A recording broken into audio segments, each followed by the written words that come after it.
พุทโธถือเป็นที่หนึ่งสองสามถึงธรรมังสังฆังตั้งใจกราบลงสามครั้งสงบที่ตั้งนาพระประธานกรรมเอ้ยกรรมเก่าที่คอยนำมาขอให้สิ้นสุดเถอะนา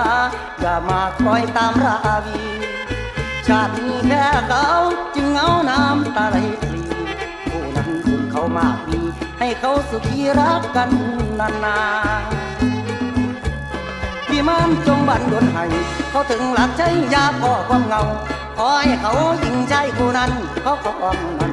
รักเสถียรทนทุกเปลี่ยนแทนเขาทุกอย่างขอไปตามทางคนจนไทย